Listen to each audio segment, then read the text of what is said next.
So, welcome everybody. We are back once again this week for our third installment of our 2016 album and review series. So far we have covered Solange's "Seat at the Table." We have covered "Anti" by Rihanna, and tonight we are covering um, probably of those three, like probably the biggest, like national, international groundbreaking, time-stopping album of the year of 2016, and we're here to talk about "Lemonade" by Beyonce. Visually, sonically, an album, just one of those things that most people remember where they were or what was going on in their lives when Lemonade dropped, because it was just kind of one of those holy shit, like between the content of the album and Jay-Z and Beyonce were, hip hop's kind of it couple, and everyone, I won't say everyone, but people love them to a certain extent, and like to know that this is the kind of things that were going on behind the scenes. And just, yeah, it was a moment. It was a huge moment, I think, of the last decade, of but maybe even the last like 2-3 decades. It's probably one of those big, like, I think, music moments that's going to stand out for a long time, between the rollout, between the tours, between everything. It's going to be something that kind of just resonates for a long time. So I'm excited to have once again have Matthew joining us to discuss this album. So yeah, I think we could just jump right in, since it's just going to be me and you. And I'm gonna lean heavily on you, because I've heard this album quite a few times. I re-listened to it a lot today. I did a lot of driving today, so I had a lot of car time to re review my feelings on some of the songs. But I know that you have your whole the legendary Pokemon, and you have your feelings on this one. And you posted on Facebook a couple of days ago about how important all three of these albums we've covered so far were to you, and still continue to be, just for you and for music in general. So I'll just kind of let you just kick off. 10 years later, where are your feelings on Lemonade as it stands right now? Yeah, 10 years later, I'm a even bigger fan of the album. I think when it came out, of course, I was like, "Ah, this is great." New Beyonce album. Definitely was like, "This is different and culturally impactful," but, like, recognizing that at the time, like, I wasn't the intended audience. Um, but as I think I've gotten older and have some life experience that I think allows me to ground myself more into the themes of the album, I'm like, "Wow." Like, what she did with this, from the very small, like, just intimate details of like a relationship, to the broader themes of like how all of this fits into her existence as a black woman, and a black woman in a highly visible position in the arts, and arguably the standard for music, let's just say it. um Talk about this very intimate transgression and like tensions that she was navigating while doing it very publicly and privately. Like, I think that was like the other thing, is like it's public but it's private. um I listen to it now and I'm like, this is just a masterclass in art. Not even like, add on the visuals to that too. I'm one of the people who I think the album can stand alone and it's very successful, but you add on the visuals and it's a whole other monster. Yeah. Yeah, I think it's like, when you think about, in comparison to, up until that point, I would say Jay-Z and Beyonce's, like, private lives were pretty private. Like, obviously they're celebrities, and you can only have so much privacy as a celebrity in America, which is a whole nother problem in itself. But like, as someone who, Jay-Z is my favorite rapper of all time, and so like I've been, Beehive adjacent for a lot of my life, for being for being such a big Jay-Z fan. And so, like, they've always been like pretty private, like even still to this day. Like, aside from, Blue, they keep their kids private. They try to have whatever semblance of privacy that, I guess, billionaires can have, which is minimal. um and for this to be such like a public transgression, like, between how, like, it kind of starts, you see the falling, you see the cracks with, the Solange and the elevator thing, and then you're like, oh my god, what's going on there? And then they all kind of keep it tight lipped with that a little bit. And and then the album and the lyrics, and you're like listening, you're like, holy shit. You're like, Jay, you fucked up, dog. What were you doing?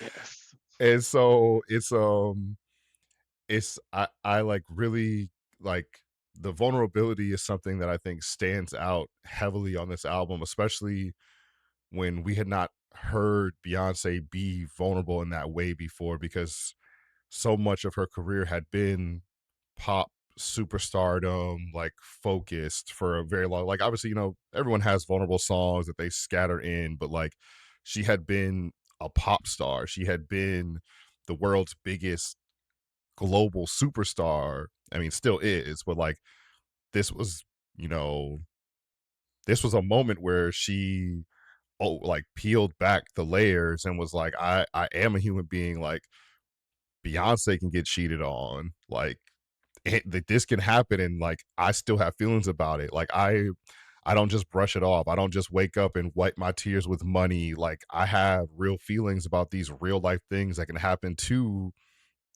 anybody.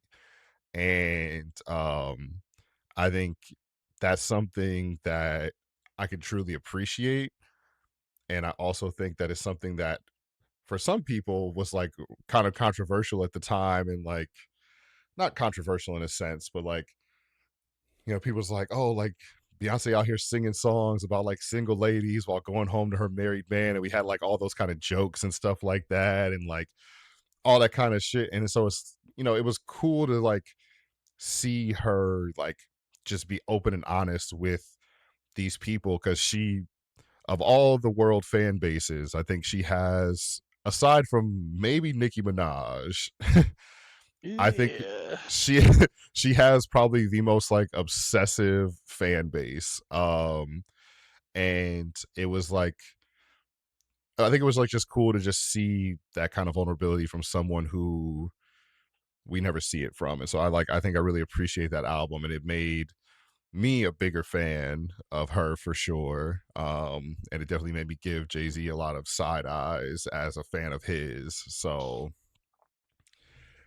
going into the standard questions we have, just kind of let's kind of start, I kind of pick in random orders, but what did this album kind of mean to you in 2016? Like you said, you said you appreciate it more now, but like what did it mean to you in 2016?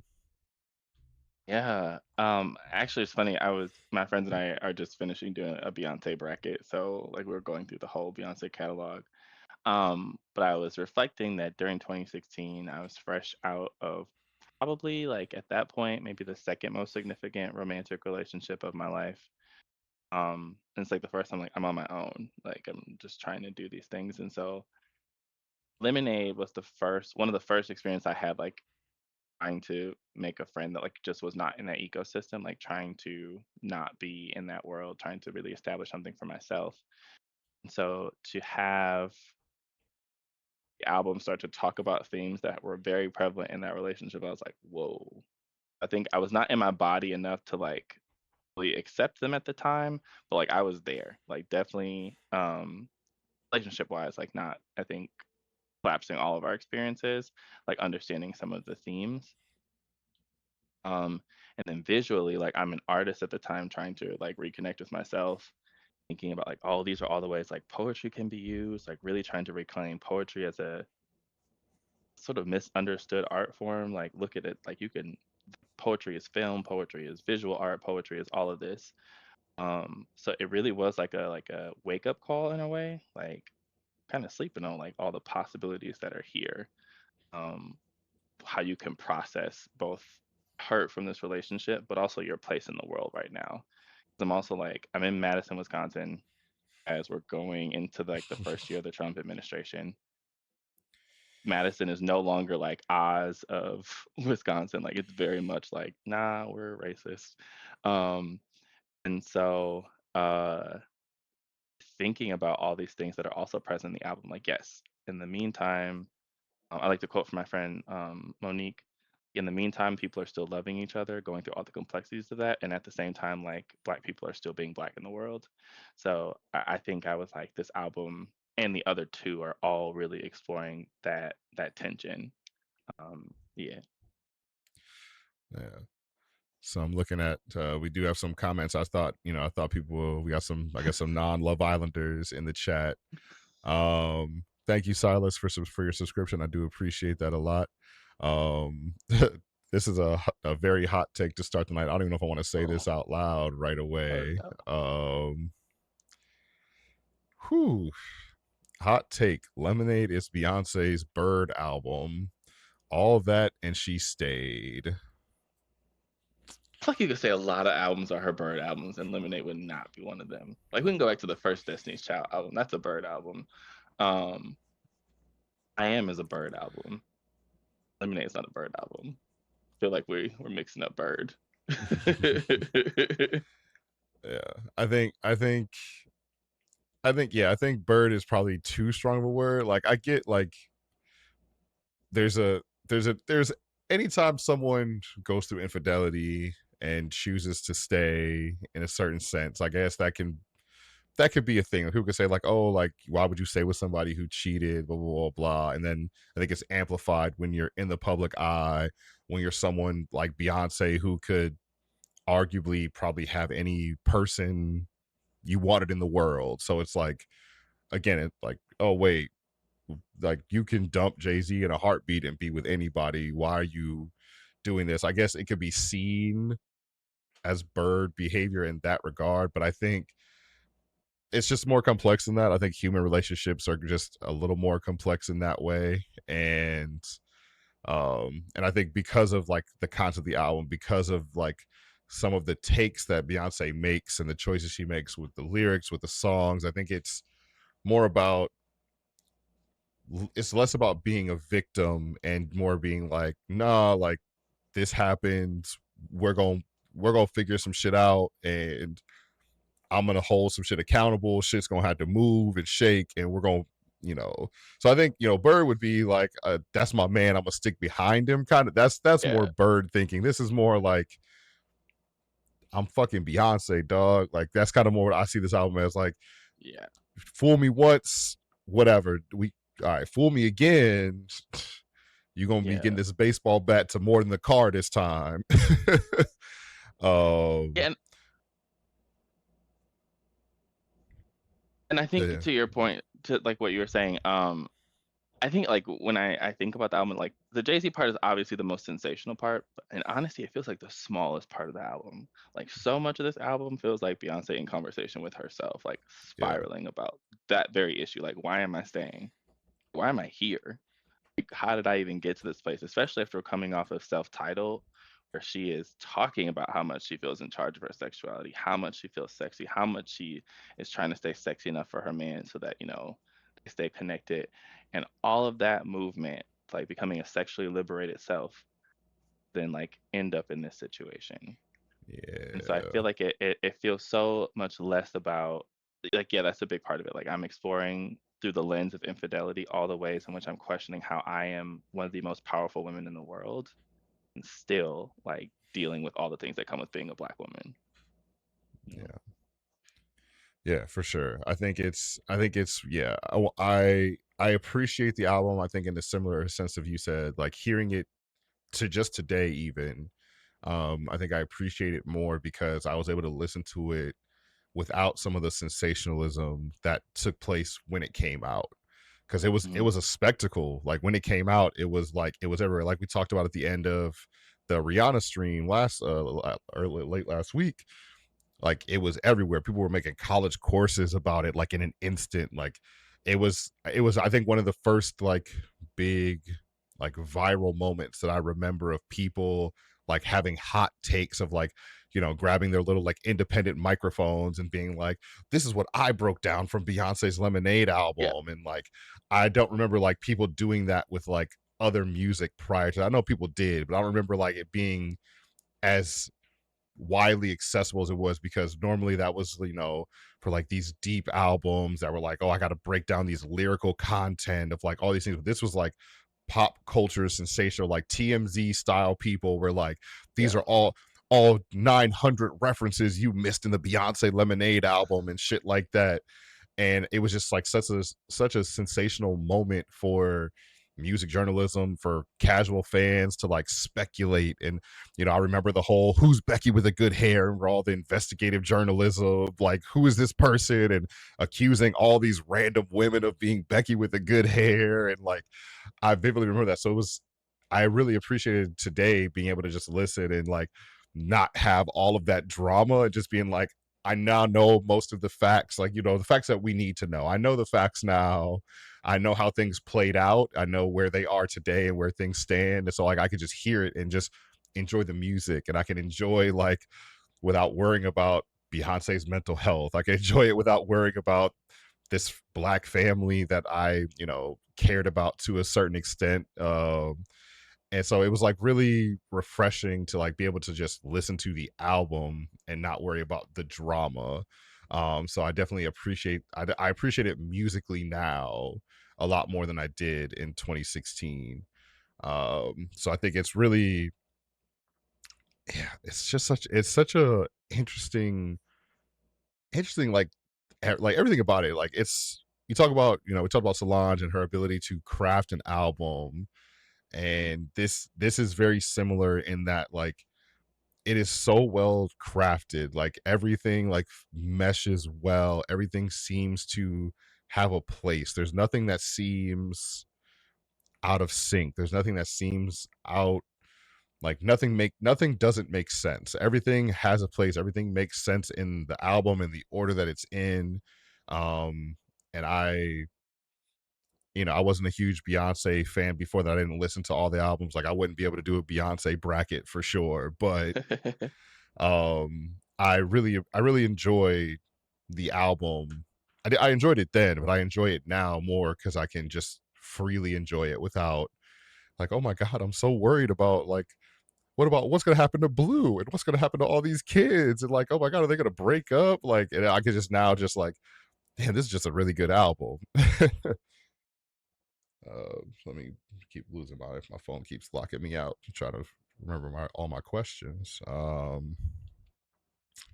Let's see. Let's just jump into some fun ones. I'll skip the best album one because you just did that bracket. And I kind of want to hear the entire bracket play out a little bit, so I'll save that for a little bit later. But what is the most overrated song on this album? So if we have, like I said, everything seems to make sense, everything fits. But is there a song that you find to be like overrated or maybe a little unnecessary? I guess. Mm,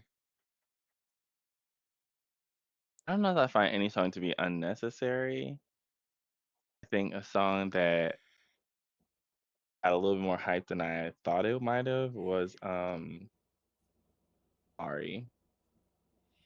And more so like the way in which it felt received. Like I don't think it counts for all the ways like sorry is like pretty like that's what's not the word I want, but like it's pleading. Like and I don't think it was received in that way. So I think the overrated is like the ending line, of course, like Better Call Becky with the good hair, the focus on Serena in the video, kind of being like the video vixen.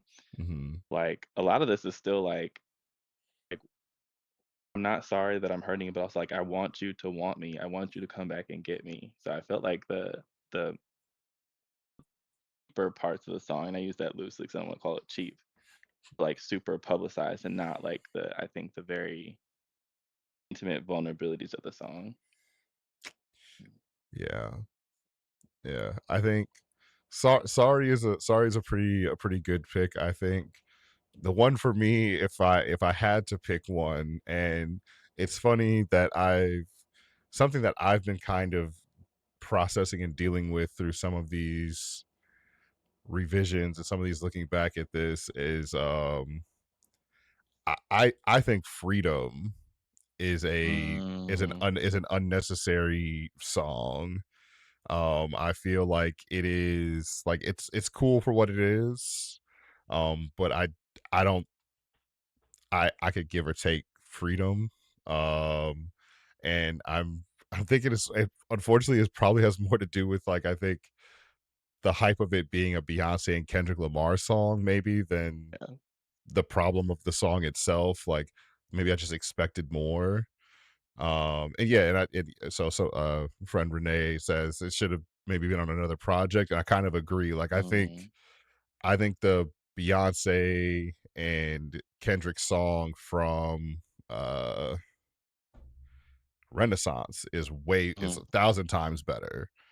Like it feels like it makes more sense for that project, and it feels like just a better song. Like this one feels like it was kind of just thrown in there because black is like it feels like it was like 2016 we're doing all these black power projects and we're doing all these kind of things, so let's like throw this in there. And I was like, oh, like, but you're doing this whole album about you and your husband and all this stuff. And I mean, I guess you're talking about freedom. Like, obviously, you can meld it in, talking about the freedom of all this stuff you're trying to be free from in your relationship, free from all these thoughts you're having and all these things. But like, it felt like you're just trying to do a little pandering here, just a little pandering to like some of these like black power things that were really happening around in 2016. So I think that would be probably my one that I mhm. could care less about, I guess. But it's still a decent song, I guess. Yeah, Trying to I hear think if that. there's any other ones. Yeah, I think the rest of them are all like pretty legit. Do people still love Formation as much as they did when it came out? Yeah, Yes, still goes. Um, still a great song. yeah, Yeah, yeah. I'm like, hey, what's going on, Ray? Yeah, I'm like looking at it now. Yeah, most of these. Yeah, most of these are, yeah. I think, yeah, if I had to pick one, it's probably Freedom for sure. Trying to see if there's anything I can replace it with, but no, it's just got to be that compared to everything else. So on the flip side of that, is there an underrated song? Is there a song that you think doesn't get enough appreciation on the album? ooh, okay, I have 2. Okay. One is I think people don't give Love Drought enough. I think, like, the Beehive does, like, I think it's pretty much established, like, it's, like, probably I'm gonna say it's not in top 5, like, top 10 Beyonce songs. Hmm. Um, I think Love Drought really is a necessary turning point for the album, and, like, I just wish it got a little bit more love, more mainstream. I know one thing that is controversial is 6 Inch. Like, you either hate it or you love it. I'm in the camp that I think it's a song that just is not appreciated enough. It's sexy, it goes, it like the bass is nice, but it also is like she's spiraling. To quote one of my friends, like this is also a song where it's like I'm not well, but like trying really hard. So it's like either you hate it or you love it. That's my answer. That's Hmm. flat out my answer for a song that does not nearly get enough appreciation is 6 Inch. I think I think every other song, like even like still in discourse, like you see people talk about all these other songs even when it came out. Like I think you hear people talked about all these other songs, and no one almost ever talks about 6 Inch. And it's just like, Hmm. and like I don't, and I think because of that maybe I skipped over it a lot when when I first was hearing the album. And hearing it today, I was like, this song is really, really good. Like this is a fantastic song. And then like I think what you're saying, like that, like people just see it as like a sexy, like the weekend on there. And this is like the weekend when he's like probably at one of his peaks, or like right before he hit like his highest peak, I think. Um and it was very much like that peak like old school weekend vibe. Like I like to call it Hmm. like haunted strip club music is what I like to call old weekend. Like it gave that with like Beyonce's flair. And I would never thought those things would work well together, but it works really, really well together. Hmm. And that is, yeah, for me that's 100% the most underappreciated song on the album, because I hear people talk about everything else, but I never hear people talk about 6 Inch, and it makes me kind of sad, I think. Yeah. And it's funny because people really went up for Partition, but like 6 Inches is the shadow side of Partition. Like they're in the same vein, you know. What is it? They're sisters. You know? Yeah, and Mhm, I would pick 6 inch over Partition for me personally. If I had to pick, a sexy Beyonce song, I'm going 6 inch. But mhm, I think I can appreciate the darker side of it. That it is so. This is about a woman who is spiraling and like unsure of like what more do I have to do? Like, do I have to like I've talk about the sexual liberation, and I've made myself more freaky. I've gone from this church girl, this innocent girl image, and I've done all these things, and like this still happened to me. So I'm gonna go to the strip club. I'm gonna do this now, and become the dancer, blah blah blah. And it's like it's literally about a woman like spiraling in beauty, attractiveness, her sexiness, and like I think I can really appreciate like it's a vulnerable song, but it's a vulnerable song that's shown off in such a way that you don't see vulnerability shown. And I think that's really, really dope. And I think Beyonce, like, this was one of the first albums for me, like, as someone, like I said, who wasn't a huge Beyonce, like, I wasn't going and listen to, like, I heard, you always hear the big songs, and, I heard a few albums, like, sporadically, but this was the first one where I, like, really, like, honed in and was like, oh, like you talked about, like, Beyonce's pen, Beyonce's, like, the way that she and like we talked about with the Solange thing, we talked about how like Tina has raised kids that like appreciate music and appreciate how mhm, to like orchestrate songs and sounds and make like things that probably shouldn't work together. Like we talk about like Beyonce's like pop diva shit with like the weekends like haunting, dark, druggy kind of thing. Like they made something here that's like I find to be really, really special and probably one of my standout songs on the entire album. Like if I had to go back on it. Um, but I really, yeah, yeah, that's one that's always going to be going back to it. I really love that song now. Um, do you have a favorite song on the album? I feel like it changes every year. 6 Inch is definitely up there, like, I probably will reach for that one the most. Recently, it's Sandcastles. I just Mm, think we were talking about it's like it's her at her most vulnerable, I think, across her discography. I don't know that she's ever gotten this vulnerable or coming back to this being vulnerable. Um, but I love it because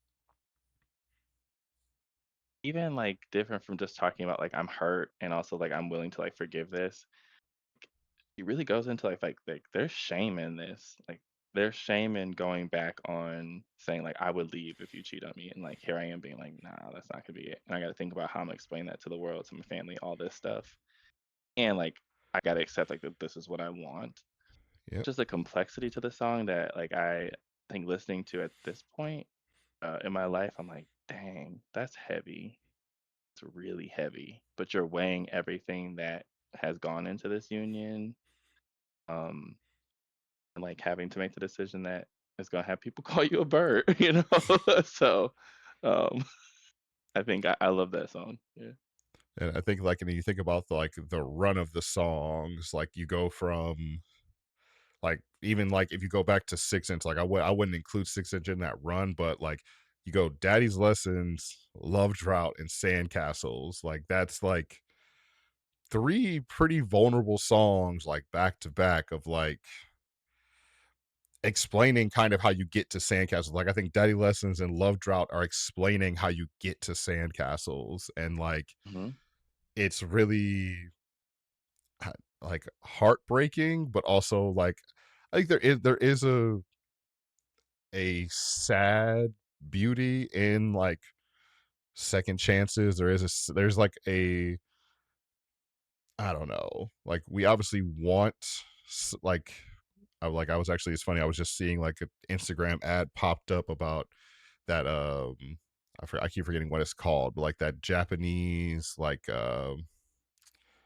oh god, I'm gonna have to look it up. I literally just saved the ad because I want to go do it. But there's like that art of like Japanese pottery where like you break pottery on purpose and then you Mhm. reseal it with gold because and to like make the cracks like look beautiful to show that there's beauty in repair and there's beauty in like things being broken. And I think that's something that this album really shows to me, like this, like we see these celebrities and we just think that their lives are perfect. They have all this money, they have no struggles, they have no strife, and like this was two of the richest, most famous, most powerful people, not only in music but in all of entertainment, that have went through this extremely public ordeal. And they could have just pretended it never happened. They could have probably had enough money to pay everyone to go away and could have swept under the rug on some scandal Olivia Pope style shit. And instead, you know, and people will argue that they did it for financial gain and they, put their problems on whatever. But like people are just always going to be cynics like that. But they chose for whatever reason to put this on air, to share these things that are happening. And I think there is a like a sense of beauty in the fact that they chose to go forward. They chose to not just, it's very I think it's easier in a sense to just say you cheated, we're done. I think it's much harder and maybe more noble in a sense to attempt to fix it. Now, if it doesn't work and it happens again, then obviously shit that sucks. But like there is a beauty in like being willing to forgive and give someone another chance if you love that person enough and if you're willing to do that. And I think that to me is something that is really beautiful that Beyonce chose that. And you see the progression of that in this album. You go from, Yeah. like even like Pray You Catch Me, like even starting off the album with like that and then Hold Up, and then it's just like my probably my favorite song I think is Don't Hurt Yourself. And I think it's just because I love how different it is. I love that, like I don't think I've ever heard Beyonce, like one, I don't like to big up white people as much as possible, but Jack White, I do find Jack White to be a musical genius. Yeah. And Beyonce pulling Jack White for that, and like that song, the sound of that song is what's going to stand out to me from this album. Like I think that's the one where I'm like, she really like one put her stamp on that's the one, like if when the question later of like songs to introduce this album to somebody, like that is like I think the essence of like the first half of this album. I think the album Mhm. is very clearly split in two, and I think like 6 inch is kind of like where the album splits. um and I think Don't Hurt Yourself, I mean you can argue Hold Up, Don't Hurt Yourself, and Sorry are like the three that kind of make up the first half of the album of like, I'm Beyonce, how dare you do this to me, like the like the anger of the infidelity. But I think Don't Hurt Yourself is the one where I'm like, that shit is like that shit hits hard. Mhm. And so I think that would be like probably my favorite song. It's the one that I think I've gone back to more often than not. uh and so do you have, what's the do I actually ask that question? I don't, no, I don't actually like to ask that question. So if that's your favorite song, is the best song different from your favorite song? And if it is, what is, do you think, the best song on the album? Ooh. Do you think the best song is different from my favorite song? Um,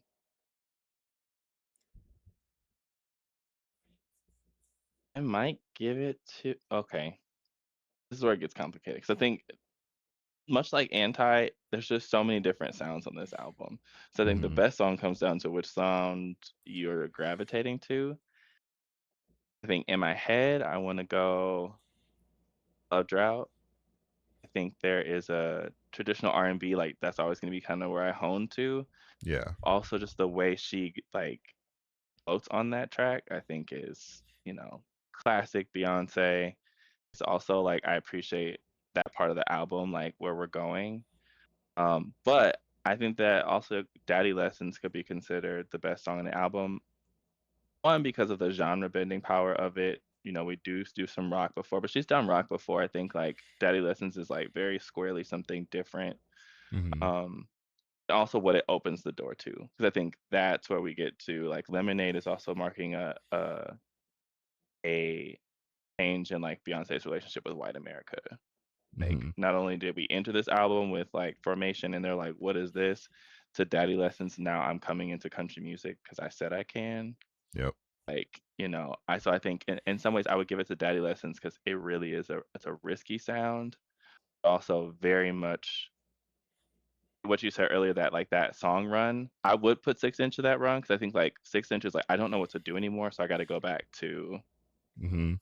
figure out the root of it. And so hearing her go back to like I think a familial root, really start pulling out those sounds, points to how great of a student she is of music. I think people give her a lot of crap, for co-writing and all that stuff, but like I don't know that there's a better student of music in the industry than Beyonce. I Yeah. think Daddy Lessons was like a prime example of that.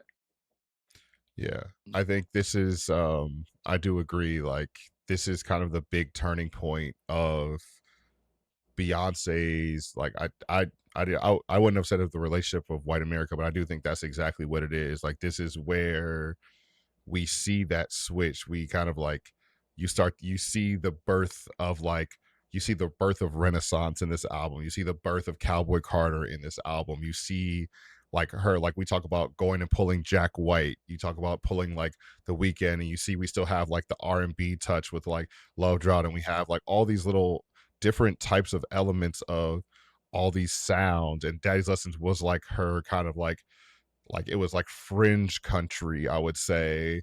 Mhm, And like you kind of see that she was like, oh, like I'm just gonna like toy with these things. I'm gonna like test the waters and kind of like see how it feels, see how it sounds.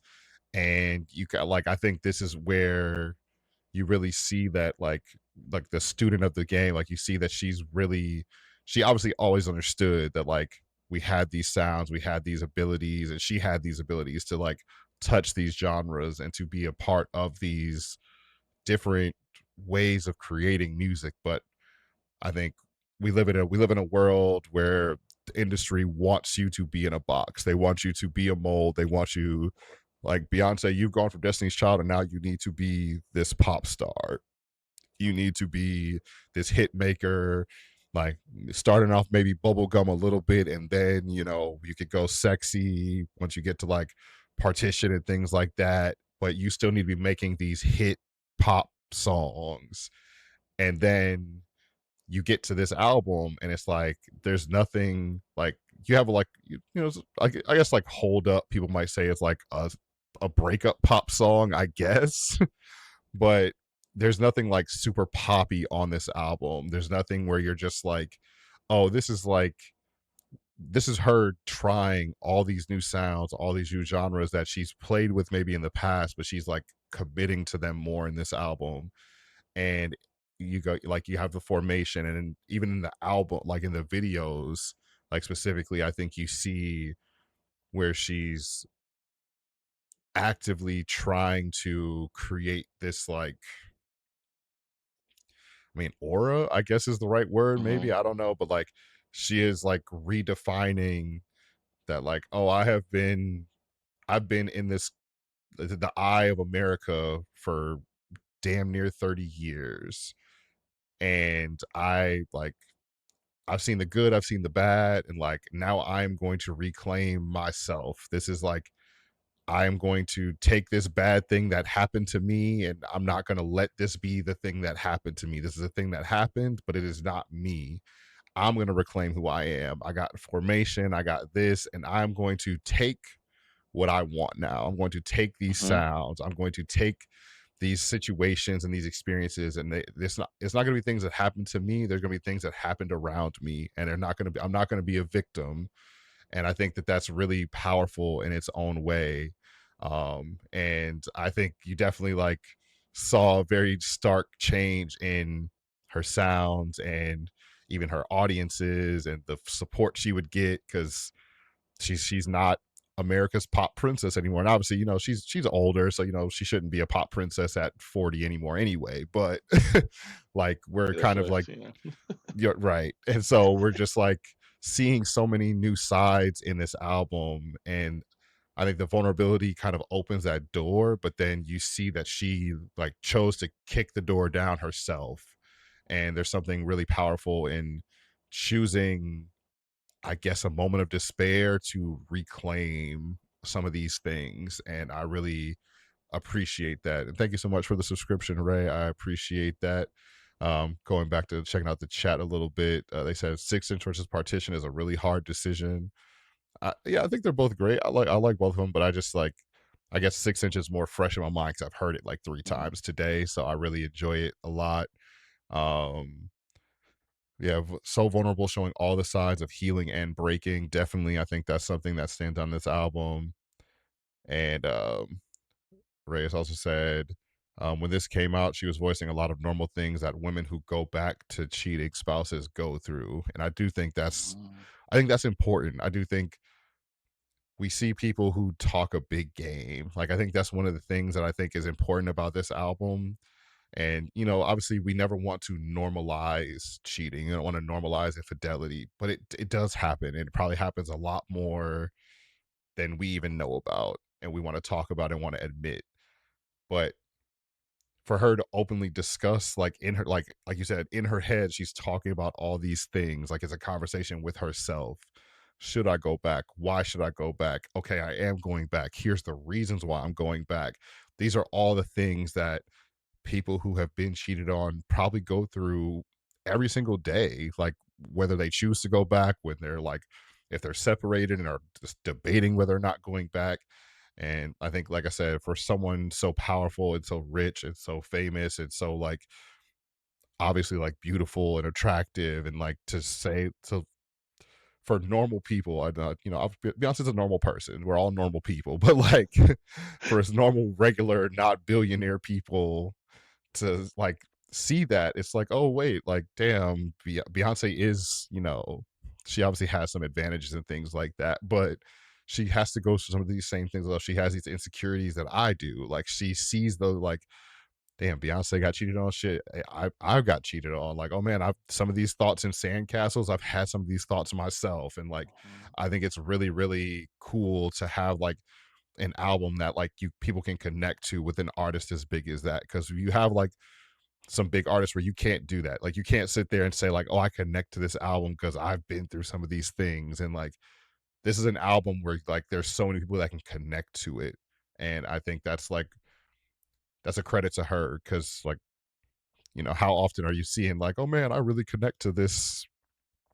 I don't know. I don't want to throw anybody under the bus. I don't connect to very many Drake albums, like on like the scale of big famous people. Like I don't really connect to the shit that Drake talks about. But like this is an album where like I know so many women and even like men to a certain extent. Like I've been cheated on in relationships before. Like I've felt some of these feelings that she's felt. Like I can connect on a base layer of like, damn, do I like this person enough to like want to like stick around? Am I like gonna try to like work through it? And like I can really, really understand and appreciate her basically having like a therapy session on this album with herself, and I guess with all of the world, Yeah.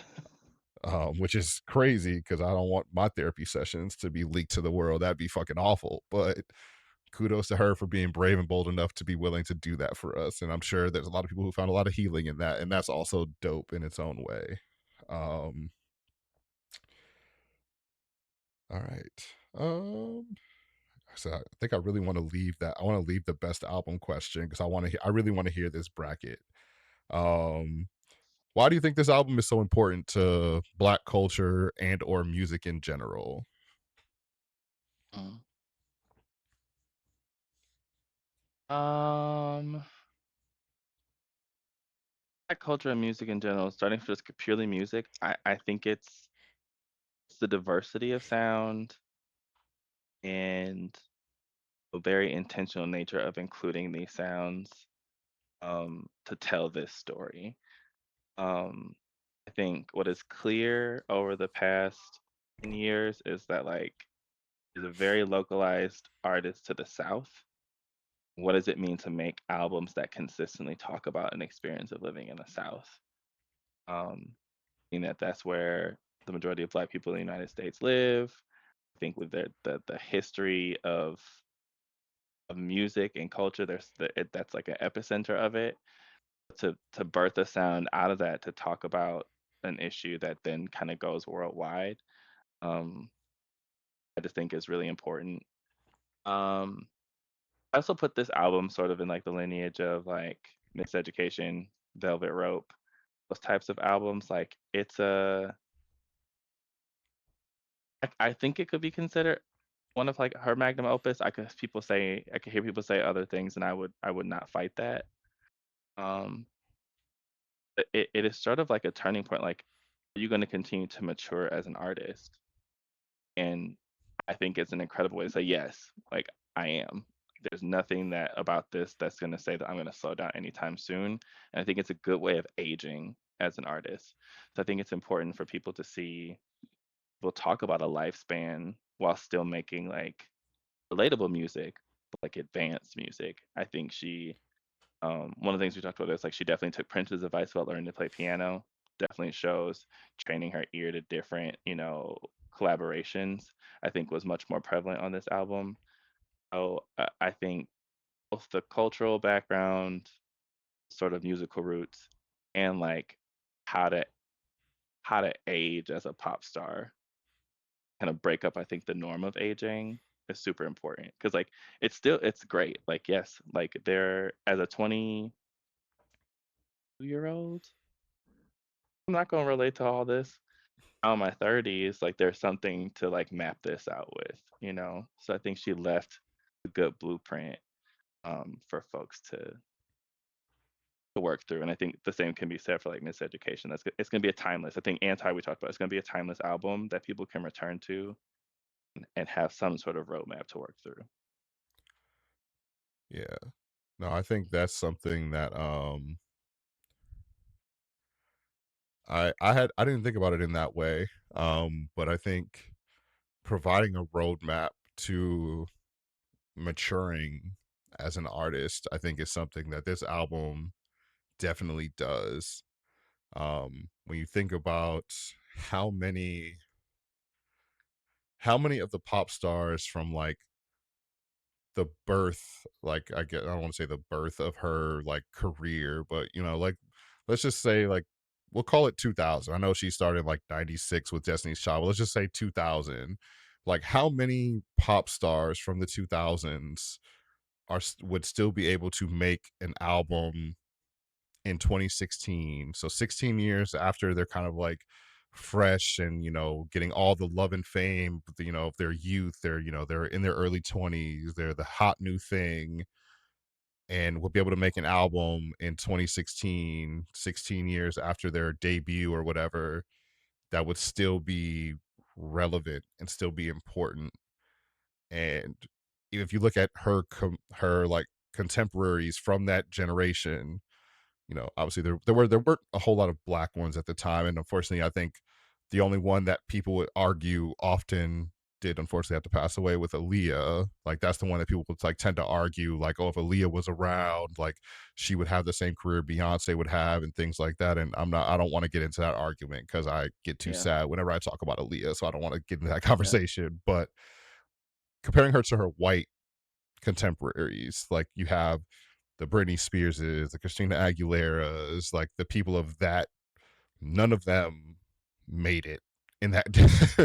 They barely made Mhm. it 10 years without, mental, and obviously like industry stuff plays a role in that. I know Christina Aguilera did her own thing. She went into, reality TV or whatever she's doing now, and she seems to be doing fine. And Britney has her mental health stuff, and obviously we want people to be well, but like nobody from her kickstart of her career, nobody is still around and and if they are still around, they are not making relevant music. Mhm. At least that I can think of. And maybe I might be missing like one or two people, but I don't think there is anyone. And like there's something to be said about that kind of longevity. There's something to be said about that longevity and also that evolution. Like that's the reason why she's been able to have this longevity, is because she's evolved. She has not been making the same album over and over again. She doesn't stick with the same sound over and over again. And I think when you say like maturing as a pop star, like I think this is where you really see her choosing to make that like choice because she still had like even some of her albums like right before this, she was still doing some of kind of like the very poppy stuff. She was still doing like I'm gonna make the big money songs. I'm gonna make the songs that are gonna chart super high on the things. And this was the one where she was like, I'm just gonna put out the thing that needs to be out for me. And if people like it, they like it because I'm fucking Beyonce. I can make whatever music I want. The record label is not going to tell me no. They're not going to look at my album and say, "Oh, you can't put that out." I don't have anyone above me. I don't have anyone who's going to tell me what I can and cannot put on my album. And I think this was maybe one of the first albums where maybe she really realized that. I think where she was like, Mhm. I'm gonna make what I want," and it blew everything out of proportion. Like it blew everything. Like no one, like I think like they're saying it was. I know it was like a surprise release. Like no one saw it coming. It just dropped out of the blue. And it just. I literally, like I said, the world stood still when this album dropped. People were like leaving their job mid shift. Like, I gotta go. Like, yo, I gotta hear this. I gotta go watch these visuals. People were having wine nights, wine and lemonade nights. I remember that being a big thing in Madison, like, particularly. I remember Yes. people constantly having like wine and lemonade nights, just watching the visuals, listening to the album, having discussions. And so it was just something where she clearly like either she probably already knew this, but I think it was her first moment where she like realized like how powerful her voice really was. And there's something really amazing about that, seeing someone like step into that role. And I would argue she used it for good. Like I said, Yeah. I'm not going to be one of those people who just like hates all people who are rich and make money because I think artists deserve to be paid and whatever. It is what it is. It's I find I work that hard line sometimes where like no one should be a billionaire, but artists like work really hard. I don't. And so like this is like a moment where you see her like actively choosing to walk in her strength, walk in her power, and use her voice in such a unique and powerful way. And I think like sonically she really did. You see her, you like I said, you see her flirt with some of the things that came into Renaissance, that came with Renaissance. You see her flirt with some of the stuff that came with Cowboy Carter, and I'm assuming you might see some of the stuff that's going to come with whatever the next thing is. I know people speculations are running wild of what the next genre is going to be. I'm just excited to see what it's going to be. Um, so I don't know what it's good. I don't know. Do you have a guess of what the next genre is going to be? You think where she's going to go? Ooh, I don't know. I feel like it's gonna be a private dancer. Like in my spirit, it's a Tina Turner private dancer, her go of it. Um, Okay. I think it's like it's rock, but got some adult contemporary in there, definitely into Okay. R&B. But I think she's sticking to like pulling those roots. And I Yeah. think chronologically, I know Cowboy Carter was supposed to come first and then Renaissance. It feels like it makes sense, that we're going that direction next.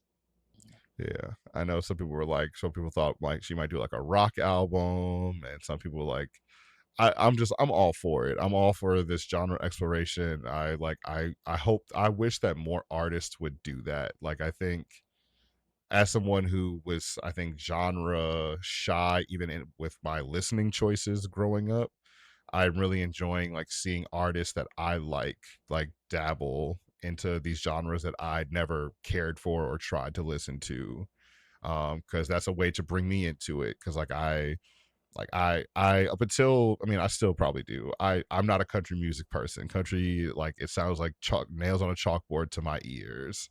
But like I can stand Cowboy Carter. Like it's not my favorite, but like I can listen to it because of the content and like, and then we had like, Shabuzi or whatever does his thing and like people are like Yeah. dabbling in country and like I was like, you know what? I can stand country now when it's by people that kind of look and sound like me and they're not singing about pickup trucks and all that good old fashioned American stuff.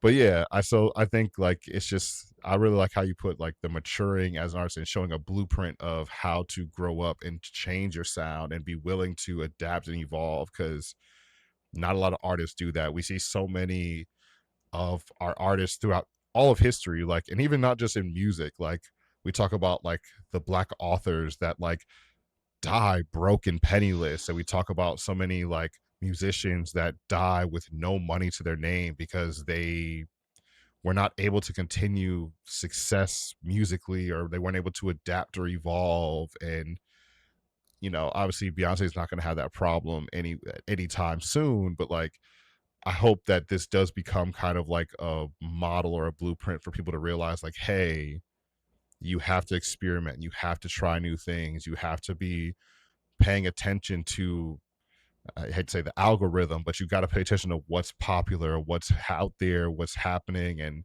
you have to try new things. You have to be willing to dip your toe into these new sounds and try, and like, and if you find something that works, like give it a shot, because the more diverse you can sound, the more staying power you can have, the more ability you can have to just continue to have an impact. And I hope that more artists are able to kind of find some of those things, because I think that's what I would hope. Like I said, I hope that all artists are just learning from that a little bit.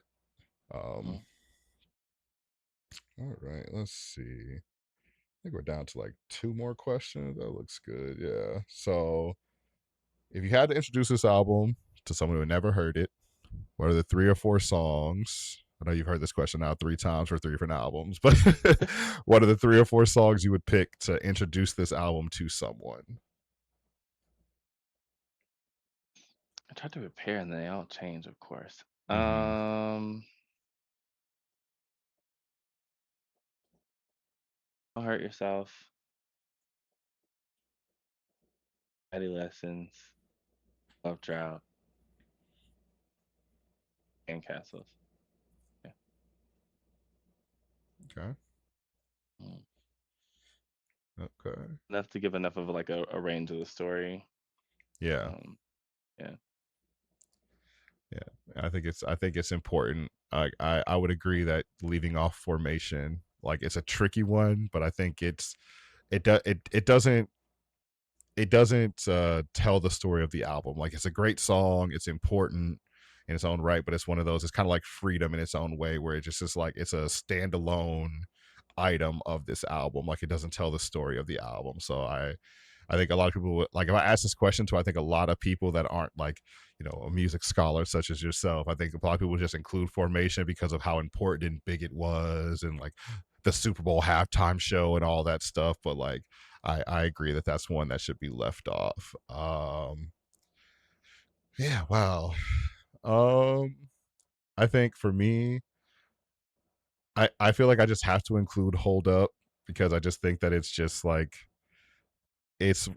I think maybe probably more because the video than maybe the song Yeah. itself, but I do think it's like, I think it's one of the ones that will draw people in because of how confusing of a song it is. Like, the poppy, it's like, oh my god, it sounds so happy. And then you're listening to the song, you're like, oh shit, this is a real pissed off woman just over this really bubblegum beat. And I love that contrast. So I think Hold Up, Don't Hurt Yourself, Mm. uh 6 inch and Sandcastles. Mhm. Yeah, I think that's where I have to go. I think yeah, I think Sandcastles is maybe the most important song on the album. I think for like, I think that is the climax of the album. That is the culminating point of the album. That's when you like, and like, also again, I'm probably mixing the importance of the video in, as well with the Yeah. album itself. But to me, that is like, that is the moment where you get the solution. That's where you get the resolution of all of this. And I think there's something important to that. Um, but yeah, I think those would be my four. If I had to pick four, but it's tough because, yeah, I think, like I said, the album is very clearly split in two. There's the Mhm. like, there's the angry, scorned woman first half, and then there's the debating on what to do with like my now broken life, like hurt woman half. And it's like those two halves, like I think play so well together. Like, and like I said, we like when you talk about this album being a conversation with herself, I think that is the conversation. It's the pissed off, I'm like, how dare this happen to me? And then like, oh my God, I'm a human being who's hurt by these decisions that my partner made. And that conversation is like so fascinating to see played out over this album. Um, and I just, yeah, I think I appreciate this album so much more than I think I thought I did. And before we go into the album one, I know it's not on our list, but so what Mhm. how important do you think I know you said the album stands alone on itself, but when you Mhm. talk about the visuals, when you talk about making an entire visual album, do you think that do you think that it was one, like, amazing? Do you think it was really cool? Do you think it was just kind of like, uh, whatever, or mix of both? And then do you wish that more artists would do things like that, like making more visual, like concepts for their albums other than like, everyone makes videos for singles or whatever, but do you wish that more people would make complete visual ideas for albums? Yeah, I think the visuals are breathtaking. I think it's amazing. I remember being on the edge of my seat at the beginning, like after "Pray You Catch Me," and she like jumps off the edge. I was like, "No!" And then like obviously, kind of get into other carry through of the visuals.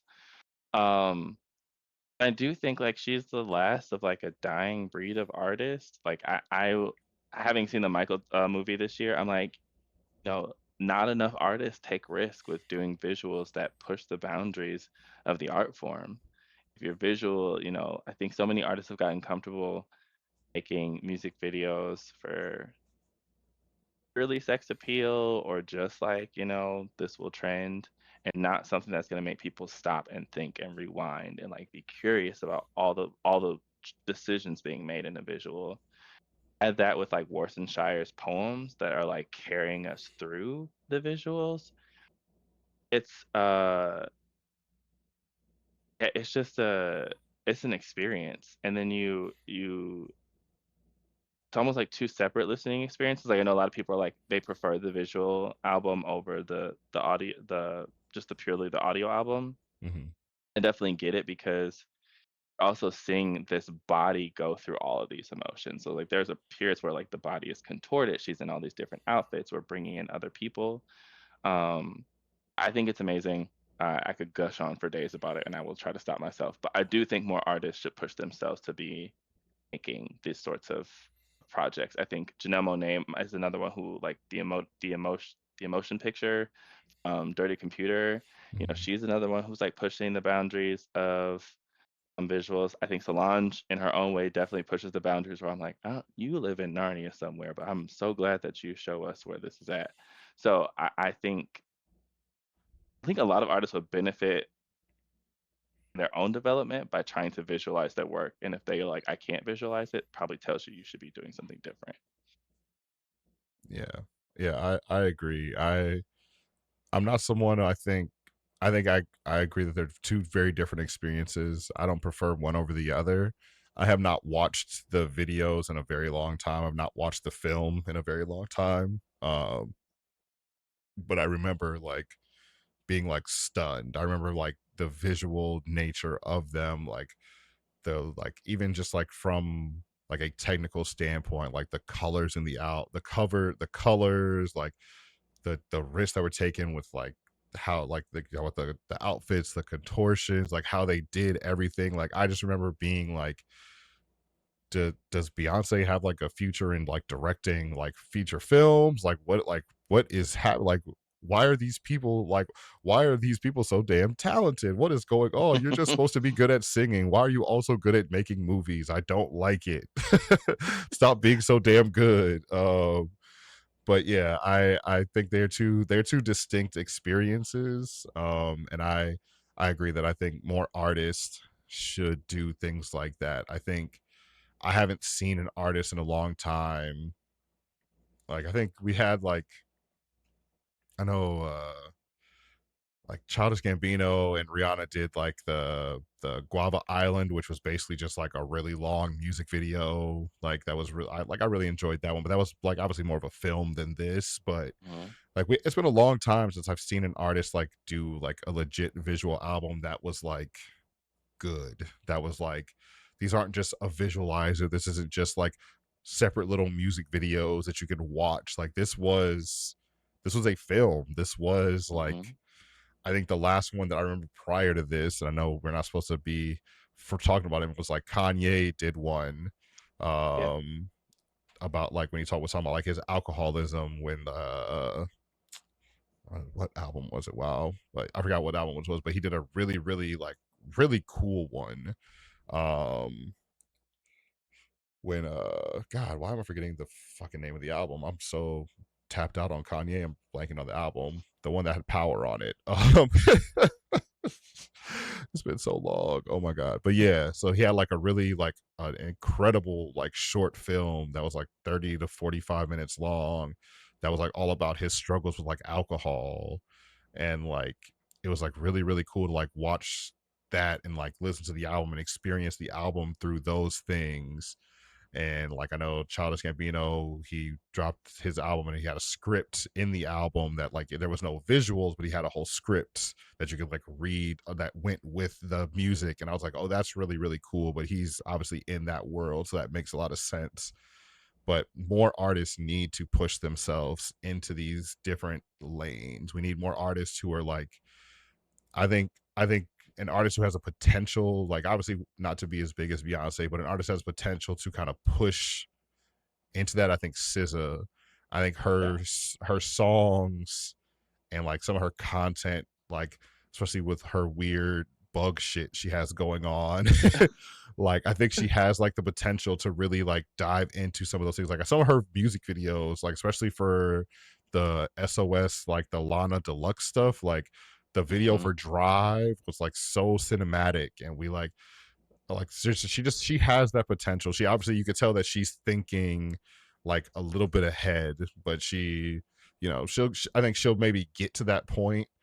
She needs to have a supportive team, and I know that that's been like a weird thing with some record labels these days that they're not putting money behind artists and their visuals, and I know that's like a huge thing right now. Like I know Ari Lennox had that huge issue with like that's why she left Dreamville or whatever because they weren't putting her like creative choices out and I think she suffered she tried to do that with her most recent album. She had like some really interesting visuals for her album, but I think they were a little AI and it was not great. Yeah. um but yeah, so I hope more people do it. I hope more people try. I know this was 10 years ago and people haven't really tried since then, so it might not be happening, but I hope more people try. So last question of the night, last question of our lemonade discussion. And like I said, you said you and your friends have just recently done this, and I would love to hear about your Beyonce album bracket. Um, is Lemonade Beyonce's best album? And if it is not, I would love to hear how your rankings kind of worked out. So we actually have to finish our Oh, it's our not our done yet. battle. Yeah, so we Okay. have a top 3. So it's Okay. Lemonade, Cowboy Carter, and Renaissance. And there's definitely pull ahead for each. Like there's arguments for each. I would say below that, definitely my bottom has always been I Am Sasha Fierce. It just wasn't for me. I get it. It was like a good crossover. She, got to get some really big numbers, but as a whole, not my favorite project. Um, Above that, I would put B Day. I have a really soft spot for the first album, so that'll be next. Followed by self-titled 4. I'm gonna argue, which I'm sure they're gonna get me about, to say Cowboy Carter, Renaissance, Lemonade. I think Lemonade as a whole cultural moment is her biggest album thus far. I think Renaissance is probably the most musically strong. Um, Added with the visual components, the time period in which it came out, I just think Lemonade is it. So I would rank that. I can't wait till we finish because there's definitely arguments to be made for all 3. Yeah. Mhm. I'm team Renaissance. Renaissance to me is one of I think one of the greatest albums of any genre I've ever heard. Mhm. Um, and I frequently like go back to Renaissance more than most albums that I listen to. And I'm one of those people like I'm not into like I don't listen to a lot of new stuff. Like I'm kind of stuck in my ways. I like the artists I like. It's very hard for new artists to catch my ear because I don't have the radio. Like I don't my Apple Music algorithm is kind of broken. Every once in a while, I'll get a new artist like, oh, who is this? And I'll like, tune into them. But I like who I like. And then when they drop new stuff, I bump that and then I kind of go back to their old stuff. And I'm working on it. I try, I have friends who are like in the music industry and I'm like, yo, tell me, like, send me your newcomer stuff. Like, tell me who I should be listening to this year, like kind of stuff like that. But on my own like research and experiences, I don't I don't listen to a lot of new music, and I go back to Renaissance probably like maybe not in the for the entire album, but I go back to multiple songs from Renaissance weekly. Um, and I don't go back to multiple songs from Lemonade weekly, maybe not even monthly for Lemonade. And I think the cultural moment of Lemonade is bigger than the cultural moment of Renaissance. But I just think like Renaissance to me is possibly like the best one of the best albums ever made. Yes. And Yes. so it's really hard for me to like argue against that one when I I can listen to Renaissance from like start to finish like right now and be like transported to a whole nother like I feel like I'm back in the 70s. I feel like I'm like at like Studio 50 or Studio 54 in the club and it just like it does something to me that like not a lot of albums have been able to do. And so that would be new and I think Lemonade is like second to me, but Mhm. I think again the cultural moment of Lemonade is probably the biggest music like non-music based moment for an album that I've ever experienced in my lifetime. Um and so I think those are clearly top 2. I think Cowboy Carter is a huge moment. I just can't rock with country in that way. Yeah. Like I want to really, really bad, and I just can't. I just can't do it. The sounds just don't work in my headspace, and I think it's like something wrong with me. I wanna work on that because I know like black people invented country. I know the whole thing, but I just like I can't like it just still sounds racist and I just gotta like work on that part. Yeah. And so like once I work on that, maybe I'll enjoy Cowboy Carter a little more. But yeah, Renaissance 1, Lemonade 2. I hate to say that it's not that close for me, but it's not that close. Yeah. But I do love both of the albums, and I think they're both great. But I would love I'm very excited to hear how the rankings finally shake out when you parse out the final three. As long as Cowboy Carter doesn't win, I think Lemonade and Renaissance are cool to be 1 or 2, but as long as Cowboy Carter doesn't end up as number 1, I'll be happy with whatever those rankings play out. So Yeah. Yeah. but all right. Well, yeah, once again, thank you so much for joining us. You have been our consistent guest for all three of our first all three of our first 2016 albums in review. Next one that we have coming up, I'm gonna actually take a little break for a week or so, and then we'll be back on July 22nd to discuss Blonde by Frank Ocean.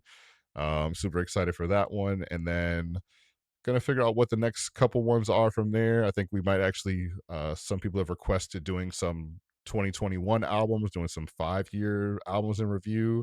And Mm. I don't remember much of 20. I've been focused so much on 2016. I don't remember a lot of 2021. So I'm gonna do some deep dive in there and see if there's anything that stands out to kind of discuss. But I'm excited to kind of look into that a little bit. But thank you so much, Matthew, for being our consistent 3 time. I think you're the only person who's going to be on here more than once or Oh, twice. So dang. Yeah. yeah, I think yeah, I mean, like I know Mikey was supposed to be on a couple of them that she missed, and I think she signed up for some individual ones, but Mm. for like group discussions, I think you're the only one who signed up for more than one. And so I appreciate you so much always pushing musical, playlists forward. I appreciate everything you post on Facebook with all of your musics and your debate questions. And it's something always like I look forward to seeing, even if I don't always respond. I like looking at it and thinking about it because I don't usually have an answer. Um, so thank you so much for joining. Thank you for being a part of this inaugural process of these album reviews that I think we're going to kind of do maybe every year now. We're going to kind of do 5 or 10 years in review. So I think we're halfway through the year, but we'll start thinking about what was coming out in 2017. I don't remember a whole lot of that Yeah. year, but start thinking about that for next year, and we'll be tapping in a little bit there. But thank you so much. Hope you have a great night. Thank you everybody who Yeah, joined thanks us for on having me. Twitch. Oh yeah, anytime. Thank you so much. Peace out, Twitch. We will see y'all on the 22nd for Frank Ocean's Blonde. Peace.